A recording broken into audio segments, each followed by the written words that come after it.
സുഹൃത്തുക്കളെ നമസ്കാരം. മറ്റൊരു വീഡിയോയിലേക്ക് സ്വാഗതം. ഒരു 3-4 ദിവസമായി ഞാൻ പനിച്ച് കിടക്കുകയായിരുന്നു.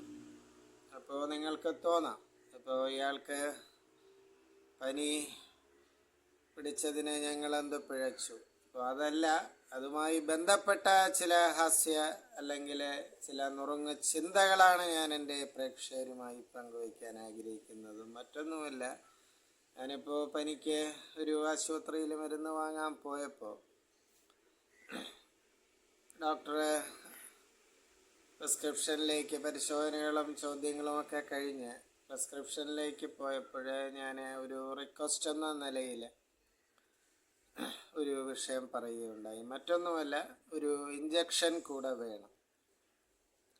ഇഞ്ചക്ഷൻ്റെ പേര്, ഏത് മരുന്ന്, ഏത് അളവ് എന്ന് സാധാരണക്കാരായ നമുക്ക് അറിയില്ല.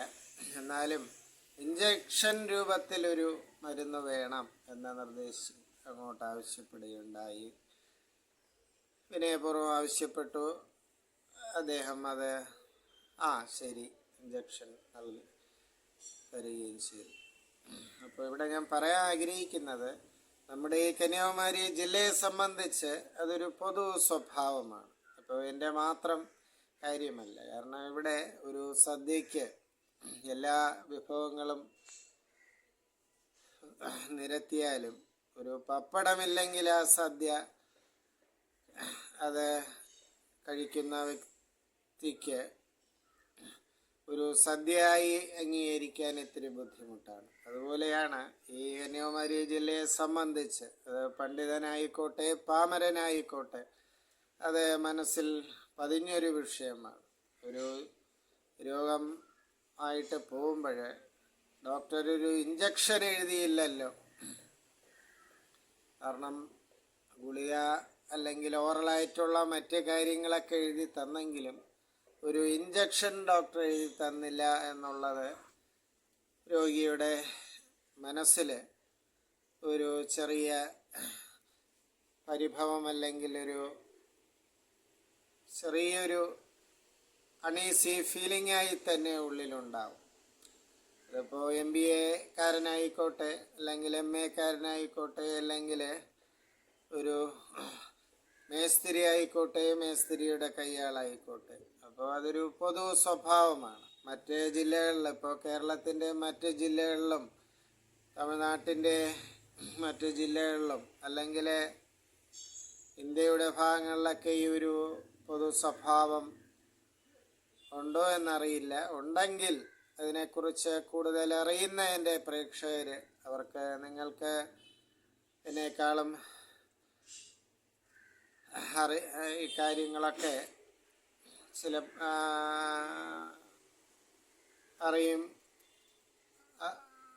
അറിയാവുന്ന കാര്യങ്ങളാണെന്ന് എനിക്കറിയാം. ഇക്കാര്യം കമൻറ്റ് ബോക്സിലൊന്ന് കമൻറ്റ് ചെയ്യുക.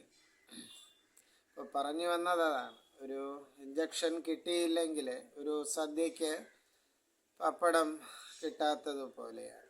ഏതൊക്കെ 4 കൂട്ടം പായസമുണ്ടെങ്കിലും ഒരു പപ്പടമില്ലെങ്കിൽ ആ സദ്യ അല്ലാതായി തീരുകയാണ്. അപ്പോൾ ഇവിടെ ഇഞ്ചക്ഷനാണ് വിഷയം. അപ്പോൾ ഞാനും ഇഞ്ചക്ഷൻ ആവശ്യപ്പെടുകയും ഡോക്ടർ ഒരു പനിക്കാരന് ആവശ്യമുള്ള ആ മരുന്ന് ഇഞ്ചക്ഷൻ്റെ രൂപത്തിൽ നൽകുകയും ചെയ്തു. അപ്പോൾ ഒരു രോഗി എന്ന നിലയിൽ എനിക്കൊരു തൃപ്തി വരികയും ചെയ്തു.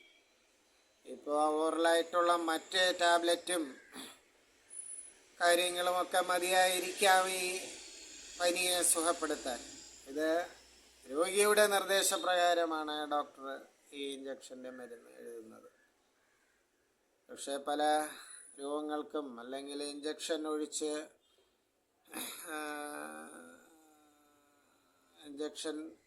ഒഴിവാക്കേണ്ട ഒരു മരുന്നാണ് എന്നല്ല പറഞ്ഞു വരുന്നത്. ഇപ്പോൾ രോഗി ആവശ്യപ്പെടാതെ തന്നെ പല രോഗങ്ങൾക്കും അല്ലെങ്കിൽ ചില രോഗാവസ്ഥകൾക്കും ഇഞ്ചക്ഷൻ ഡോക്ടർ തന്നെ രോഗി വേണ്ട എന്ന് പറഞ്ഞാലും ഇഞ്ചക്ഷൻ കുറിക്കാറുണ്ട്, നൽകാറുണ്ട്. അത് വേറെ കാര്യം. അപ്പോൾ അനുബന്ധമായി മറ്റൊരു വിഷയം കൂടെ, ഇടയ്ക്ക് ഞാൻ ഒരു വർത്തമാനമൊക്കെ പറയാൻ പതിവായി കാണുന്ന സ്വാതന്ത്ര്യമുള്ള ഒരു ഡോക്ടറോട് ഇക്കാര്യം ചോദിക്കുകയുണ്ടായി. ഡോക്ടർ, ഇഞ്ചക്ഷൻ ഇവിടുത്തെ രോഗികളുടെ ഒരു ദൗർബല്യമാണ് ഇഞ്ചക്ഷൻ എന്ന് പറയുന്നത്. ഇഞ്ചക്ഷൻ്റെ പ്രത്യേകതകളെക്കുറിച്ച് അല്ലെങ്കിൽ അതിനെ മേന്മകളെക്കുറിച്ച് എൻ്റെ അറിവില്ലായ്മ അദ്ദേഹത്തോട് ചോദിക്കവേ അദ്ദേഹം ഒരു ചിരിയോടുകൂടെ പറയുകയുണ്ടായി. അതായത് ഇപ്പോൾ ഒരു ഓറലായിട്ടൊരു ടാബ്ലറ്റ് എടുക്കുകയാണെങ്കിൽ അതിൻ്റെ വീര്യം അല്ലെങ്കിൽ അതിൻ്റെ ആ ഒരു പവറ് ഏതാണ്ട് 7-8-9 മണിക്കൂറോളം ഒരു വ്യക്തിയുടെ ശരീരത്തിലുണ്ടാവും. പക്ഷേ ഒരു ഇഞ്ചക്ഷൻ രൂപത്തിൽ എടുക്കുന്നത് 2-3 മണിക്കൂറിലത്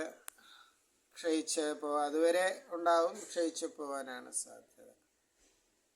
അപ്പോൾ ഏതായാലും നമ്മുടെ ഈ ജില്ലയിൽ ഞാൻ ഉൾപ്പെടെ വിദ്യാഭ്യാസമുള്ളവർക്കും ഇല്ലാത്തവർക്കുമൊക്കെ ഇഞ്ചക്ഷൻ ഒരു ദൗർബല്യമാണ്. അക്കാര്യം ഞാൻ എൻ്റെ പ്രേക്ഷകരോട് പങ്കുവയ്ക്കാനാണ് ഈ വീഡിയോയിലൂടെ ഉദ്ദേശിക്കുന്നത്.